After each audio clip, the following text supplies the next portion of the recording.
Nous voulons notre Dieu te... Amen. Amen. Gloire à Dieu. Gloire à Dieu. Amen. Amen. Vous savez, on est bien ce soir dans la présence de Dieu. Alléluia. Normalement, c'est le frère Billy qui devait venir. Puis, il m'a été dit dans l'après-midi qu'il ne pouvait pas venir. Donc, j'ai dit, ben, quand le frère n'est pas là, ben, j'apporterai moi le message de la pensée. Amen. Amen. Et puis moi, j'étais assis derrière. Je ne suis pas quelqu'un qui vient avec un message particulier. J'attends le mot de Dieu. Dans mon cœur, je suis simple, vous me connaissez, pas compliqué. Mais tout ce qu'on dit, il faut que ce soit écrit. Amen. Amen. Parce que la parole de Dieu est la vérité. Tout a été fait par elle et pour elle. C'est la Bible qui le dit. Et nous avons besoin que la parole de Dieu soit au milieu de nous. Amen. Et à travers les chants, à travers surtout les témoignages, de ma compagne, bien sûr, et puis de la sœur, bien, il m'est venu ce message, ce petit message, cette petite pensée. Vous savez, parfois on est persuadé que tout va aller mal, que tout ce qu'on avait décidé, tout ce qu'on avait planifié, tout ce qu'on avait prié, demandé à Dieu, tout tombe à l'eau. Il semblerait que tout va au contraire. Et on a tendance à baisser les bras. Et on a tendance à dire, eh bien, c'est ce que je disais moi quand j'étais malade, ce serait peut-être la volonté de Dieu. Bien, dans l'épître aux Philippiens, il est dit que, au chapitre 1 du verset 6, il est dit que je suis persuadé que celui qui a commencé les bonnes œuvres, cette bonne œuvre, pardon, la rendra parfaite pour le jour du Christ. Amen. Amen. C'est-à-dire que rien ne dépasse le Seigneur, que tout est contrôlé par Dieu. Rien ne se fait sans lui. Tout est dirigé, tout est préparé à l'avance.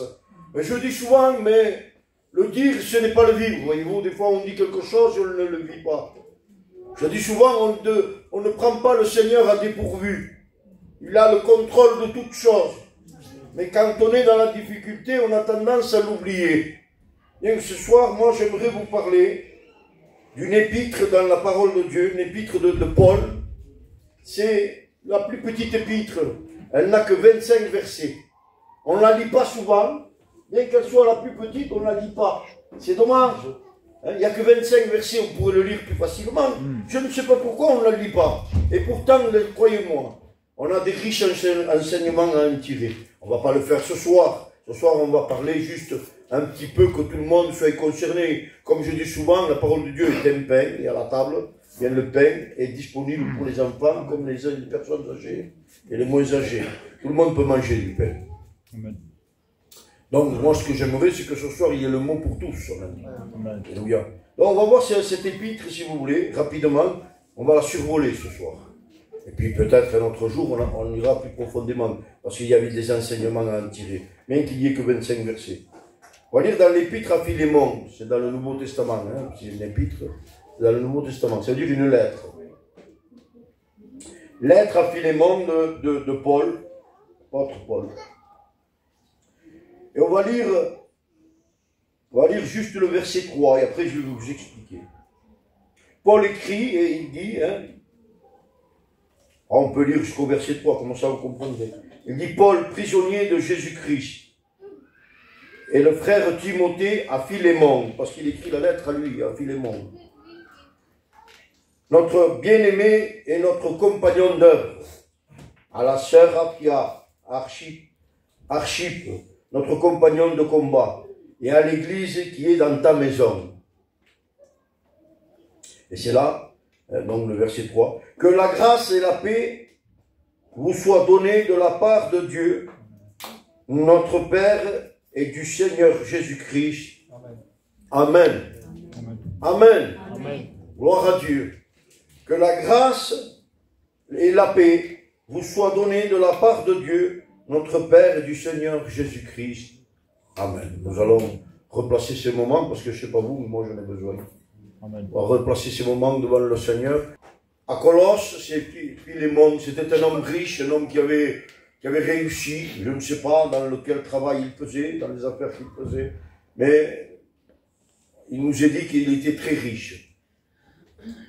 Il était très connu, il avait une belle réputation, tellement riche qu'il va se payer comment ça s'appelle ça? La nationalité romaine. Il avait les papiers romains, comme Paul, comme l'apôtre Paul. Et ça valait très cher à l'époque de la Bible. Parce que ça voulait dire qu'on avait tous les droits. On avait tous les laissés-passer. Parce que l'Empire romain, eh bien, dominait presque le monde entier. Et en ayant cette nationalité, il avait un laissez-passer pour travailler dans le monde entier. Donc Philémon était assez aisé, il avait réussi. Et puis il va se convertir à l'évangile. L'apôtre Paul va faire une œuvre dans la ville de Colosse. Et il va y avoir une œuvre tellement grande qu'il va y avoir plusieurs églises. Il y a des églises qui vont se réunir un peu de partout. Quand on dit église, c'est pas comme aujourd'hui. Aujourd'hui, on a la grâce, l'opportunité de pouvoir avoir un local et se réunir. Du temps de l'apôtre Paul, on se cachait pour se réunir. On se cachait pour écouter la parole de Dieu. On se cachait pour prier. Parce que les chrétiens étaient mis à mort, étaient persécutés. Vous voyez, on a cette liberté aujourd'hui. Bien qu'aujourd'hui, il y a d'autres positions qui sont différentes, mais ce n'est pas le même combat. Enfin, eux, ils étaient là, et dans les réunions, dans les maisons, il y avait des églises qui naissaient. Et il y avait des responsables d'églises. Et Paul, lui, était apôtre, et il avait ses compagnons d'œuvre, comme il le dit lui-même. Il y avait Timothée, il y avait plusieurs frères qui étaient là avec lui, Luc, Marc qui étaient là, et il les envoyait un peu pour mettre l'ordre dans chaque église. C'est un peu le travail qu'on fait. Ils mettaient l'ordre dans chaque église, ils allaient voir les frères, ils allaient voir les églises, ils allaient apporter des enseignements qu'il fallait, ils mettaient l'ordre dans chaque église, c'était leur travail à eux. Et puis là, il écrit cette lettre à ce frère qui, lui, a mis tout en œuvre. Il a pris des risques inconsidérables, je ne sais pas comment expliquer ça. Sa vie était en danger, toute sa carrière était en danger, parce que si on s'apercevait que chez lui on se réunissait pour annoncer l'évangile, il le mettait à mort. Et lui, il avait reçu Christ, il voulait le partager. Alors chez lui, il faisait des réunions. Et à l'époque de la Bible, quand on était riche, on avait des esclaves. Des esclaves qui travaillaient pour nous. Alors, lui, il ne s'échappait pas à la règle, et ce n'était pas contre la Bible, c'était comme des ouvriers, si vous voulez. Et il avait ses esclaves qui étaient là, ses ouvriers qui étaient là, qui travaillaient pour lui. Et selon la loi, eh bien, ces esclaves, s'ils partaient, ou si lui, il avait le droit de vie, de mort sur eux. C'était la loi romaine. Et la loi hébraïque, la loi mosaïque, la loi de la Bible, de la Torah, appelez ça comme vous voulez, moi j'appelle la Bible parce que j'ai une Bible.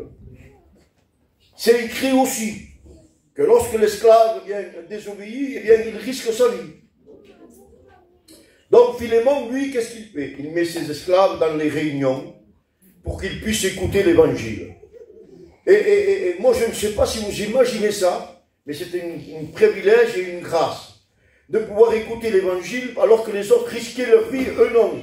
Parce que s'ils se faisaient arrêter, ils risquaient rien, ce n'étaient que des esclaves. C'était là Philémon qui prenait toute la charge sur lui. Mais Philémon ne regardait pas ça. Ce qu'il voulait, c'est que des âmes se donnent à Dieu.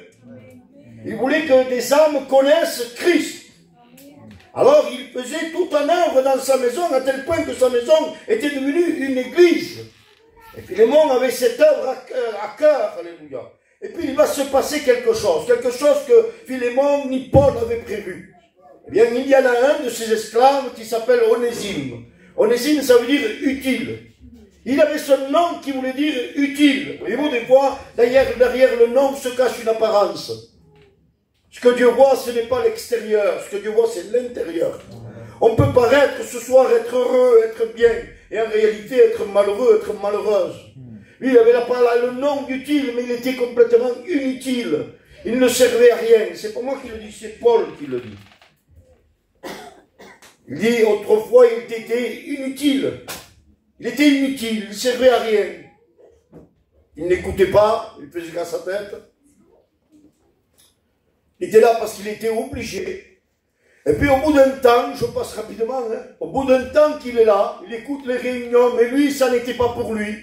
Il était jeune, il voulait découvrir le monde, il voulait savoir ce que c'était le monde. Et le monde pour lui, c'était Rome. Rome, là où tout était permis. Rome, où il y avait tout à portée, si vous voulez. Tout était facile. Lui, ce qu'il voulait, c'était vivre sa vie. Mais là, il était esclave, alors il était mal. Et dans la réunion, on lui parlait de ce Jésus. c'était qu'un étranger pour lui, Jésus. Comme peut-être pour toi ce soir. Il était dans la réunion, il écoutait, mais ça ne changeait pas sa vie. Un jour, il va décider de faire quelque chose de très grave. Il va voler de l'argent à Philémon. Il vole de l'argent et puis il s'enfuit. Il s'enfuit et il s'en va pour Rome. Avec cet argent, alors pendant un temps, il était peut-être heureux, on va dire. Un semblant d'heureux, c'est ce que le monde nous offre. Un semblant d'heureux. Il était bien, il avait des amis peut-être, je ne sais pas, dans la ville de Rome, essayez d'imaginer. Il vient de Colosse, lui, c'était un esclave. Là, il s'enfuit, il se sent libre. Pour lui, il pense être libre. Mais en réalité, il est plus esclave que ce qu'il était. Il ne sait pas encore, lui, ça. Alors il découvre, il est loin de Paul, de ses réunions. Il est loin de ce Jésus. Et il ne s'en porte pas plus mal que ça. Alors il est là, il fait sa vie, tout va bien, tout va bien. Mais l'ennemi donne lui qu'une main, il reprend avec l'autre. Et au bout d'un moment, il va être arrêté. Parce que je vous ai dit quelque chose d'important. C'est que Philémon était citoyen romain. Et en étant citoyen romain, il avait des droits. Alors quand un esclave s'enfuit, eh bien, il était poursuivi de partout.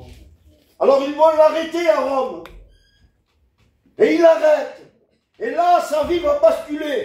J'essaie d'imaginer, moi, si je serais à sa place. Hein? J'ai essayé de m'enfuir, ça ne marche pas. Finalement, je m'en sortirai jamais. Et c'est peut-être ce que l'ennemi te dit. Tu ne t'en sortiras jamais, tu n'y arriveras jamais. Onésime était dans ce cas-là. Alors on le prend. Et puis on va le juger, on va le mettre en prison. Parce que c'était la loi.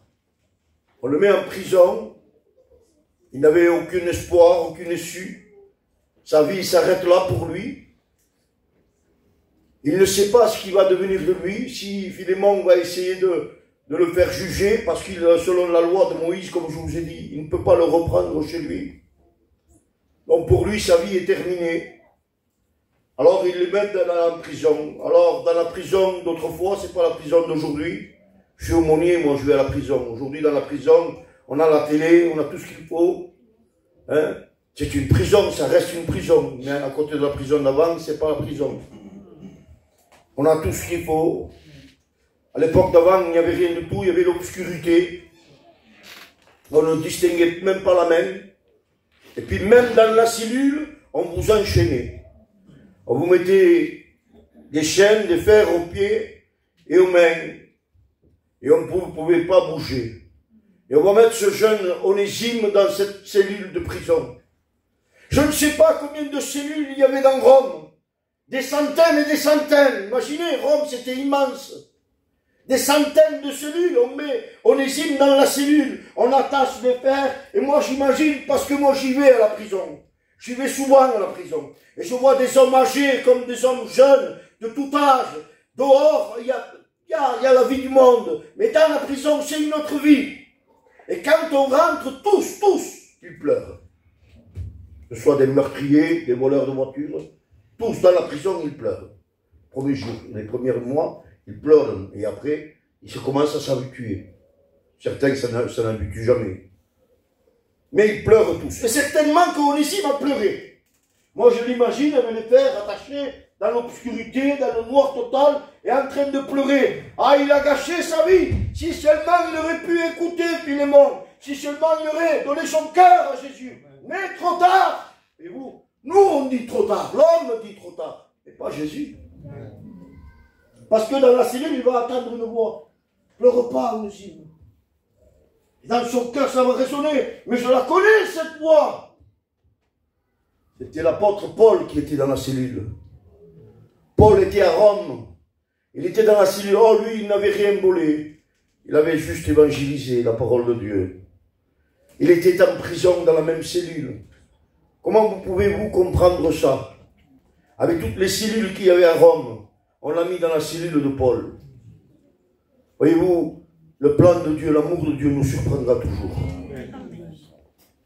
Et là, il va avoir les meilleures réunions qu'on puisse avoir. Je dis, moi, je le dis avec mon cœur, et c'est la vérité. J'aurais voulu, moi, être à la place d'Onésime. Tu aurais voulu être en prison? Oui. Avec Paul? Oui. Ah oui. J'aurais prié avec lui. J'aurais posé des questions. Il m'aurait enseigné. Oh oui, comment?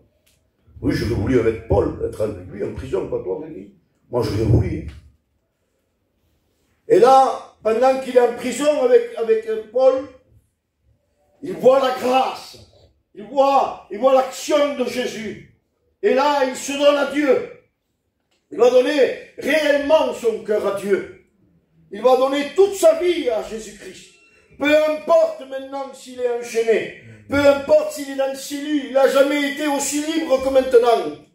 Il est libre. Et il part avec Paul. Et il est béni. Il est rempli du Christ.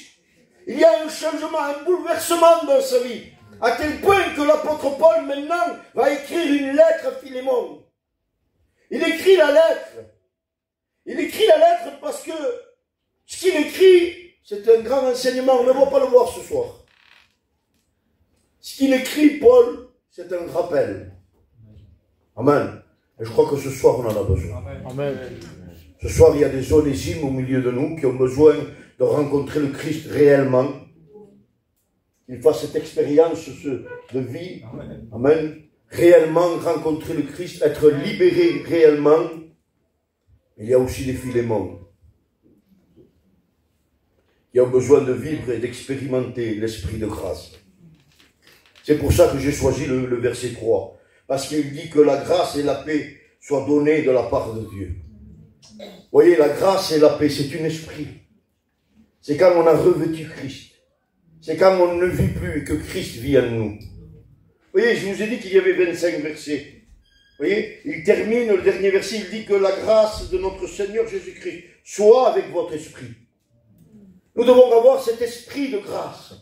C'est l'esprit de grâce qui libère. C'est l'esprit de grâce qui guérit. C'est l'esprit de grâce qui fait qu'on a le pardon en nous. C'est l'esprit de grâce qui fait que nous sommes réunis ce soir. C'est l'esprit de grâce qui fait de toi et de moi des sauvés, des enfants de Dieu. S'il n'y a pas cet esprit de grâce, nous sommes perdus. Nous avons besoin que Christ vive en nous. Nous aimons tellement notre Sauveur que nous avons donné notre vie entière, je dis bien notre vie entière. S'il n'y a pas cet esprit de grâce, bien souvent, on s'en éloigne. Et Paul va rappeler à Philémon, il écrit, il dit Philémon, je te prie dans sa lettre, ça veut dire je t'en supplie. Je te supplie, c'est ça ce que ça veut dire. Je te supplie d'accepter Onésime, parce que la loi de Moïse l'interdisait. Je te supplie de l'accepter. Il dit, avant, je sais qu'il t'était inutile. Mais maintenant, regardez le changement. Maintenant, il m'est utile à moi, et il te sera utile à toi dans l'église. Je te prie de ne pas l'accepter comme esclave. Il ne peut pas, selon la loi. On ne peut pas accepter un esclave qui fuit. Mais selon la grâce, on peut l'accepter comme frère. Il dit, je te prie de l'accepter comme frère. Amen. Dans cette épître-là, peut-être on le verra un autre jour, Paul est le type de Jésus-Christ. Il n'y a peu d'hommes dans la Bible qui ont le type de Jésus. Lui, il a le type de la personne de Jésus. Parce qu'il est celui qui est médiateur. Il est celui qui intercède. Et il est celui, vous allez voir, qui paye. Il dit, s'il te doit quelque chose, ce qu'il a volé, je te le payerai moi. Mets-le, écoutez bien la parole qu'il dit, mets-le sur mon compte à moi, qu'il ne te doive rien. Amen. Amen. Je ne sais pas si vous imaginez ce que Paul est en train de dire à Philémon. Et puis il dit, écoute, prépare-moi une chambre. Je dis, moi je réfléchissais quand j'ai lu ça la première fois. Et je me disais, mais est-ce que Paul était malade? Est-ce que la prison l'a fatigué? Parce qu'il mourait à Rome. Il n'allait plus sortir de Rome. Il le savait, il le dit lui-même. Je vais à Rome mourir pour Christ. Il savait qu'il n'allait plus sortir. Pourquoi il dit, prépare-moi une chambre? Pour que quand je sortirai, je sois accueilli au milieu de vous. Je ne comprenais pas, moi. Et je disais, Seigneur, mais il le sait qu'il ne sortira pas. Il est allé là-bas pour mourir pour toi. Pourquoi il dit ça? Bien, tout simplement parce qu'il savait qu'Onésime, quand il allait revenir, Philémon allait le remettre avec les autres esclaves. Et quand Paul lui dit, prépare-moi une chambre, et après il écrit un peu plus bas, reçois-le comme si tu me recevrais à moi. Ça veut dire la chambre que tu me prépares pour moi. Prépare-la pour moi et donne-la à lui. Ne le reçois plus comme un esclave. D'ailleurs, dans l'épître aux Colossiens 4:9, il est dit que Onésime était pasteur dans la ville de Colosse. D'esclave, il est passé pasteur. Je ne sais pas si vous imaginez la grâce de Dieu. D'esclave, il est pasteur. De celui qui s'enfuit, il devient celui qui annonce la vérité. De celui qui a volé, il annonce celui qui libère, celui qui bénit. Alléluia. Et nous avons besoin dans nos réunions de cet esprit de grâce. Nous avons besoin que l'esprit de grâce prenne toute la place dans nos vies, dans nos foyers, dans notre intimité, dans notre prière, alléluia, dans notre réunion ce soir. L'esprit de grâce est au milieu de nous. Mais voyez-vous, il ne fera jamais ce que ton cœur lui dira pas. Il n'ouvrira jamais, jamais, jamais la porte sans toi. Il rentrera seulement si tu ouvres la porte. Il te bénira seulement si tu le désires réellement dans ton cœur. Vous avez entendu le témoignage de la sœur. C'est l'esprit de grâce qui l'a libérée. Vous avez entendu ce qu'elle a dit? Elle a dit, je marchais dans les rues, les gens m'évitaient. Moi j'ai retenu ce qu'elle a dit. Je connaissais son témoignage. Mais là, voyez-vous, parce que moi ça fait pas 2 ans que je suis pasteur. Je connais cette église depuis longtemps. Je me souviens, je vais vous dire quelque chose. Je pense que ce n'est pas dans le message. Je vais dire quelque chose. Moi j'étais candidat au ministère à l'époque. Je me souviens que c'était le frère François qui avait l'église. Je peux vous dire même qu'il prêchait comme ça. Il avait le micro, il le mettait là. Et il prêchait comme ça. Ça m'avait marqué, moi, ça. Il prêche comme ça. Quel aplomb. Je me souviens de ça. Et les sœurs anciennes s'en souviennent. Moi, j'étais candidat au ministère, ça fait des années. Hein. Je me souviens de tout, de tout. Je suis de Lézignan, mais je suis de la zone. Comme dit Ouillon, souvent, je suis de Corbière. Je me souviens de toutes ces années. Et quand la sœur a dit, les gens m'évitaient, je suis rentré. Et dans cette église-là, j'ai trouvé l'amour. Je me souviens, moi, de cette église qui avait l'amour. Je me souviens de cette église qui priait, qui intercédait. L'église, elle est là, Dieu l'a semée pour qu'elle puisse croître. Et pour que les âmes puissent se donner à Christ. Et l'église, elle est toujours là, c'est la même église, elle n'a pas changé. Les temps ont passé, les vents ont soufflé, mais l'église est toujours là. Parce que Christ est au milieu. Amen. Alléluia. Et la sœur a dit, quand je suis rentré, cet amour était là. Et ça, les chaînes de l'alcool ont été brisées, ont tombé complètement. Ça, c'est Christ qui libère, c'est la grâce. Voyez-vous, la loi ne peut pas libérer. La loi est là pour constater ton état, ton besoin, ton imperfection. Sans Jésus, tu es perdu. Nous sommes tous pécheurs, c'est la Bible qui le dit. Arrachez la page si ça vous dérange. Mais moi je le dis, nous sommes tous pécheurs privés de la gloire de Dieu. C'est la Bible qui le dit. Mais c'est par le sacrifice de Christ que nous sommes sauvés. C'est par sa résurrection que nous sommes justifiés. Amen. Alléluia. Oh, gloria a Dios. Hein? Non? Gloria a Dios. Parce qu'il le dit là. Il y a la justification. Eh oui. S'il n'y a pas la résurrection de Jésus, il ne peut pas intercéder pour toi, Patrick. Et ça s'appelle la justification. Et ça s'appelle aussi nos imperfections. Parce que si on serait parfait, le sacrifice de la croix, il y en a assez. Ah oui, Christ m'a sauvé, je l'ai accepté, on y est proud. Oui, mais après, on a beaucoup d'imperfections. On a beau faire des prières, ce qu'on veut, on ne sera jamais comme Dieu le veut. Amen. On a besoin que notre intercesseur se lève et qu'il vienne nous justifier. Oui, la résurrection de Jésus, c'est notre justification. Il est la grâce parfaite. Et comme la sœur a été libérée, tu peux être libéré ce soir. Amen. Comme j'ai été guéri, tu peux être guéri ce soir. C'est l'esprit de grâce qui est au milieu de nous. L'esprit de Christ qui est là, qui guérit, qui libère, qui sort encore aujourd'hui. il ne change pas. Nous, on connaît ce verset par cœur, quand je l'ai en face de moi. Hébreux 13, dans toutes nos églises liées. Le gitan, il aime bien ça. Christ est le même hier, aujourd'hui, éternellement. Et c'est une vérité. Mais le gitan le dit à moitié. Hein, je vais vous expliquer, moi.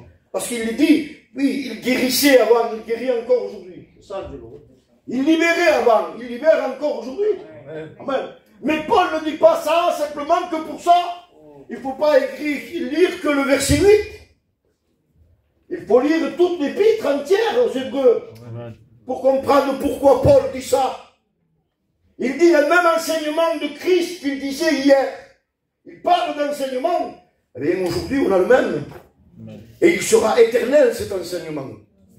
Si on veut que Christ demeure en nous, nous devons garder l'enseignement de Christ. Est-ce que vous comprenez? Et ça s'adresse aux Philémons qui sont là ce soir. Moi, j'en ai le premier. Je dois garder l'enseignement du Christ. Il faut que l'Esprit de Christ soit en moi. L'Esprit de grâce soit en moi. Si on n'a pas l'Esprit de grâce en nous, on ne peut pas avancer. On ne peut pas prétendre quoi que ce soit. Il est le parfait au milieu de l'imparfait. Je vous le dis ce soir. Si je pense que je suis parfait, je suis un super pasteur. Excusez-moi, j'ai rien compris. Il est le parfait au milieu de l'imparfait. Il est l'extraordinaire au milieu de l'ordinaire. Et ce soir, ce que nous avons besoin, c'est de lui laisser la place. Amen. Mon ami, tu as besoin d'être libéré. Tu as besoin de rencontrer Christ. Il est là ce soir. Tu as besoin de guérison. Christ est là ce soir. Mon frère, ma soeur, tu as besoin d'un renouveau. Tu as besoin que le Seigneur vienne te relever. Christ est là ce soir. Nous avons besoin de réaliser que notre vie doit dépendre entièrement que de lui. Amen. Besoin de réaliser que nos regards doivent être fixés que sur lui.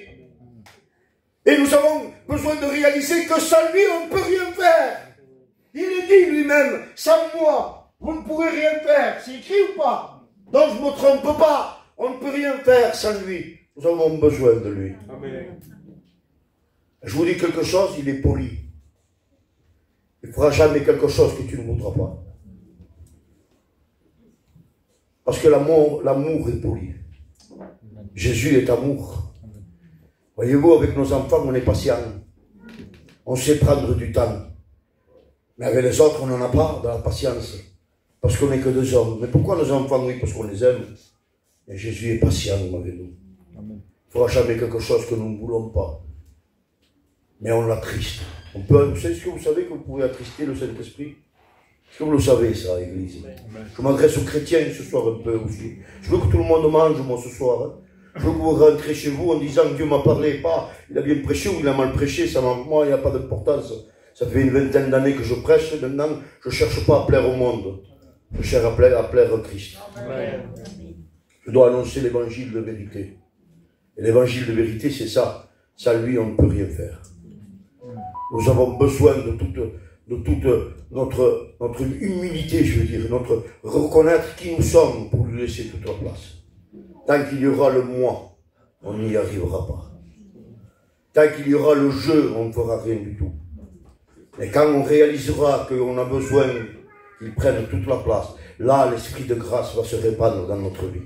L'esprit de grâce va se répandre dans nos réunions. Je ne sais pas vous, mais moi je veux voir des guérisons. Je veux voir des délivrances. Je veux voir la main du Seigneur agir dans ma vie. Et je pense que vous êtes pareil. Combien d'années vous priez pour vos enfants? Combien d'années vous priez pour vos petits-enfants? Combien d'années vous priez pour vos foyers, pour vos compagnons, vos compagnes? Je ne sais, on a tous des prières secrètes dans nos cœurs. Et on a besoin de les voir réaliser parce que notre Dieu est vivant. Amen. Laisse-moi te dire qu'il est vivant, qu'il entend, qu'il voit et qu'il te comprend. Et il veut agir, mais seulement laisse-le agir. Laisse-le agir. Amen. Je vais terminer, je ne vais pas être long. Je vais laisser la place à l'appel pour les malades et ceux qui sont dans le besoin. Lorsque j'étais malade, je priais pour mon fils. Je priais pour tous mes fils, mon fils aîné, le plus, celui que je voulais qui se donne à Dieu, parce que c'était le plus qui était ancré dans les choses du monde. Parce que c'est pas parce qu'il est fils de pasteur qu'il va être sauvé. Et moi, le père, j'étais le dernier à être averti, bien sûr. Parce que nous, on voit nos enfants parfaits. Alors nous, on est les derniers avertis. Je suis un père, moi, qui est très, pas comment dire ça. Tous les soirs, je ne dors pas sans voir mes enfants. Je vais regarder dans chaque maison si les voitures y sont. Je vais regarder s'ils sont dans leur maison. Je vais regarder quand ils travaillent, je veux qu'ils m'appellent. Je veux savoir où ils sont. Je suis quelqu'un de... Je ne sais pas comment expliquer, comment on dit ça. Mais je suis toujours sur eux, je fais attention à eux. Et puis quand je venais des réunions, tard, je regardais là, je partais là à la réunion, je voyais la voiture. Quand je rentrais, je voyais la voiture. Je dis, bébé, il n'est pas sorti, il est resté chez lui. Sauf que mon fils sortait. Et moi, je ne le savais pas. J'étais le dernier averti. Mais je priais pour lui quand même, parce que le Saint-Esprit savait. Moi, j'intercédais pour lui, sans savoir ce qu'il faisait. Et quand je suis tombé malade, là, il a vraiment donné son cœur à Dieu. Il s'est tourné vers Dieu. Et là, quand il a donné son cœur à Dieu, ses chaînes sont tombées. Amen. Et quand j'ai entendu mon fils témoigner, mon cœur s'est brisé. Je ne savais pas que mon fils était dans cette détresse. Je regardais les problèmes des autres, je suis pasteur. J'essayais de prier pour les autres et mon fils était dans la détresse. Seul Jésus savait, seul Jésus l'a libéré, seul Jésus l'a sauvé. C'est l'esprit de grâce. Pourtant, je suis le Père, moi. Mais je ne savais pas. Même bien que j'aime mon fils, bien que je fasse attention, je ne suis pas Dieu. Je suis imparfait et lui, il est le parfait. Quand il a donné son cœur à Dieu, aujourd'hui il chante pour Dieu. Quand je l'entends chanter, c'est le meilleur des chanteurs, vous comprenez bien, même si c'est chanté ou pas. Moi, pour moi, c'est mon fils et il chante pour Dieu. Surtout, il ne chante pas pour le monde, il chante pour Dieu. Ça, c'est le plus important dans ma vie. J'ai mon autre fils qui s'est baptisé aussi. Il s'est engagé avec Dieu. Quand il a vu le changement de son frère, lui aussi s'est engagé avec Dieu. Amen. Est-ce que vous comprenez? Ça, c'est l'esprit de grâce. Et c'est ce que tu as besoin ce soir. Ce soir, c'est un petit rappel pour certains. Et pour d'autres, c'est la vérité devant eux. Nous avons besoin de laisser agir le Seigneur dans nos vies. Nous avons besoin de nous mettre à ses pieds, littéralement, comme Marie. Marie, du commencement à la fin, elle a été au pied de Jésus. Est-ce que vous comprenez? Et Paul rappelle ça à Philémon. Il dit, Philémon, quelque chose, c'est comme il dirait ici, Philémon, souviens-toi. Souviens-toi quand tu t'es donné à Christ. Qui tu étais et qui tu es aujourd'hui. Souviens-toi de la grâce. Amen. Il y a Onésime, il lui dit, le monde n'avait rien pour toi, mais Dieu a tout pour toi. Je termine avec ça. Je vous ai dit que Marie, du commencement à la fin, elle a été au pied du Christ. Et même quand tout va mal, elle est au pied de Christ. Amen. Quand tout va bien, c'est pas ce que ça passe. Quand tout va bien, c'est pas dur. C'est pas dur de lever les mains au ciel, de dire Seigneur, je t'aime. Espèce d'eau. C'est pas compliqué. C'est quand tout va mal. Et là, il va y avoir, et je termine, hein, il va y avoir quelque chose, un drame dans sa vie. Il va y avoir, vous le connaissez tous, hein, la perte de son frère. Vous voyez? Et Marthe va s'avancer vers Jésus. Vous connaissez ce passage de la Bible? Vous le connaissez tous, je crois que c'est Jean 11. Marthe va aller et va lui dire, Seigneur, si tu aurais été là, mon frère ne serait pas mort. C'est ça ou pas? Je me trompe? C'est ça, hein? Puis, elle repart, elle va chercher Marie. Et Marie, elle revient. Et elle lui dit la même chose. Seigneur, si tu aurais été là, mon frère ne serait pas mort. Pourtant, la Bible dit que Jésus pleura. Oui. Jésus pleura. Qu'est-ce qui a changé? Les deux disent la même chose. Parce que la Bible dit que Marie va se jeter aux pieds de Jésus. Vous voyez, Marthe l'a revendiqué. Mais elle n'a rien revendiqué. Elle s'est jetée aux pieds de Jésus. Quand je vous dis que toute sa vie, elle a été aux pieds de Jésus. C'est la meilleure place aux pieds de Jésus.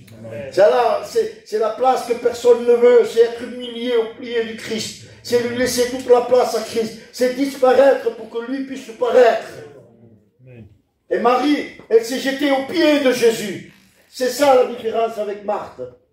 Une vie consacrée aux pieds de Jésus, sans bruit, dans le silence, cachée en Jésus. C'est ce que Dieu te demande, mon frère, ma soeur. Une vie cachée en Jésus.